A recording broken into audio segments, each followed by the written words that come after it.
Meet Carla and Suchan. No, wait, that's not Carla nor Suchan. They're in the background right here. There you go, that's Carla and Suchan. They say they love men, but they have two bad things going for them. They're convinced their career are the most important things in their lives, and they don't want to have children. Starting from 18, they made the decision to really pursue their careers and be serious about their studies and jobs. But for Suchan, the shock came early. Once she hit 24, men passed her up. She didn't notice at first, but she quickly caught on when she had a big birthday party at 24, and all her family asked, "Where is your man?" She said she had no man and that they knew she didn't have a man. And her family said, "We thought you were hiding him and was going to surprise us with a wedding announcement on this, your 24th birthday." Word got out that she turned 24 without a man. Ironically, contrary to what she thought was going to happen, no men came rushing to catch her before her 25th birthday, which is traditionally the year you turn into an old maid, quote unquote. In fact, as word spread of her birthday, the men almost vanished overnight. To make matters worse, her friends, who all had men, left her alone also, and she couldn't join the ranks of rich Asian women who drown their sorrows in shopping and eating at fine restaurants. Like the West, the men didn't care about female wealth and left them alone, just as much as they left the poor Suchan alone. In fact, a very viral video served as a warning to the rich Asian women. In the video, a woman made a big preparation for her boyfriend with her friends. She was rich. He was not. So she surprised him with a car and a Western wedding ring. And her friends held up a sign saying, "Will you marry me?" The man screamed at her and threw down the ring. "How dare you compound my shame by daring to ask me to marry you? I'm not as rich as you, but I dated you anyway. And now you double down by acting like a man and asking me to marry you. This is over. This entire relationship is over." It was a bold move on her part, but the rich Asian woman was pushed by female activists to take charge of their relationship. It just didn't sink in until then, worldwide, that a woman's wealth means nothing to a man.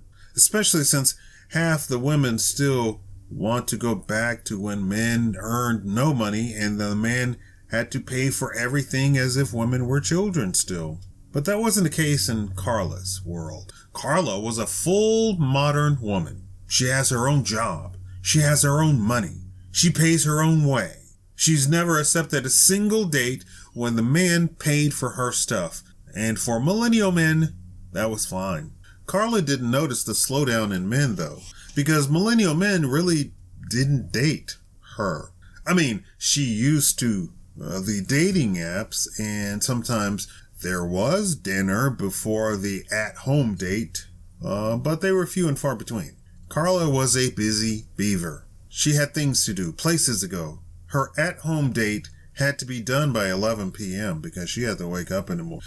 So when the at-home date slowed down from almost nothing already, it was no big deal for her. When the man who swiped her didn't respond back, when she messaged them after they matched, she just chalked it up to dumb luck. Until a few kind souls took time out of their busy day to reply back and say, "Sorry, we were just mass swiping all the women on here.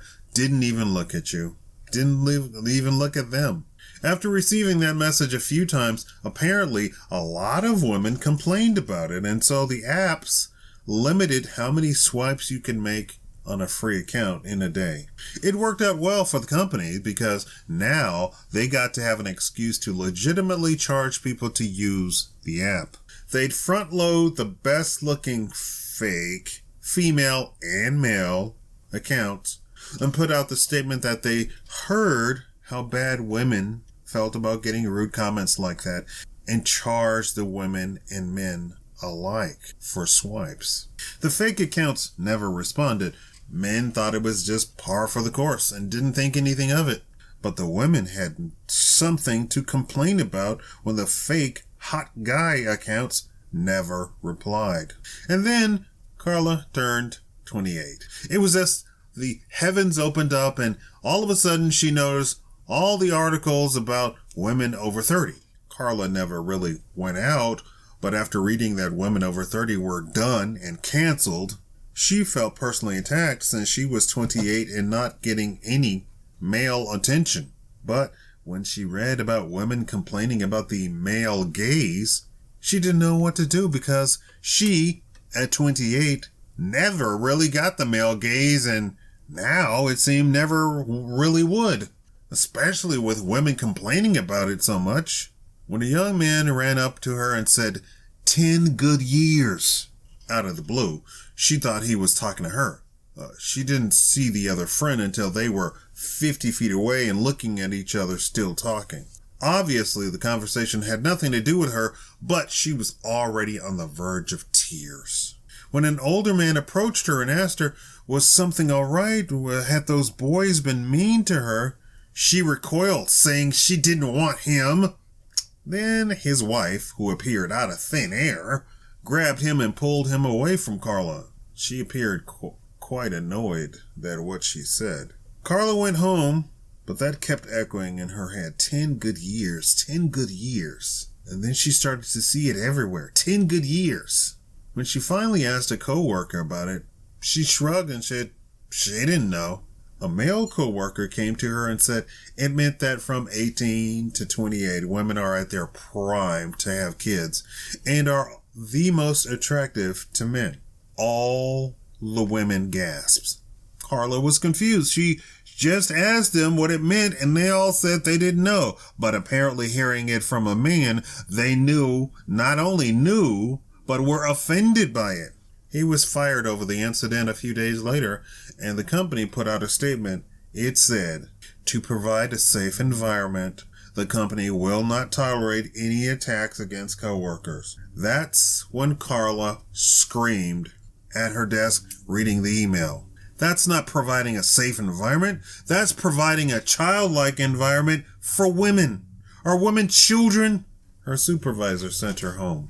When she didn't return for a week, her supervisor called. Carla said she'd made a mistake by pursuing a career over getting married and have children. With tears streaming down her face, she said she wanted children and she wanted to be married and she wanted somebody to love her. Her supervisor said, Carla, it's too late for you. You're not a good-looking woman. At 28, you can just throw in the towel. The female supervisor was reprimanded but not fired. Turns out the male coworker was only fired because the very same female supervisor was a woman, childless, never married, and she got offended. There was a rumor floating around that she liked women, but nobody had ever confirmed it. Carla tried hard looking for a man. She even tried calling the coworker that she got fired. I mean, technically, she got fired. She brought up the subject, and yeah. She was the reason he got fired.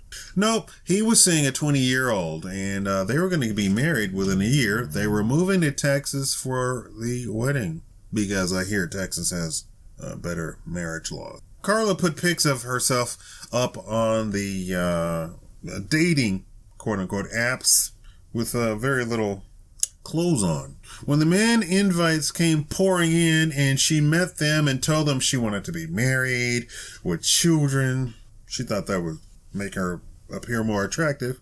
They all laughed in her face and said being online at all was the exact opposite of what a respected wife should be doing. Today, Carla turned 35. She fed her cats and headed off to work. She got a raise. All the girls were going to go celebrate with her at happy hour, half off drinks, but they were kicked out. The bartender made up some excuse and a bunch of excuses, but one of the girls said it was because they were all 40-year-olds. Carla didn't say anything about her being 35, and the bar wanted 20-year-olds there to get the men to come in. So they all squeezed into Carla's tiny apartment with a big bottle of wine. Not a real career, not real money, not a real place of her own, not a house, not a car. Happy promotion, Carla, and your 25-cent raise.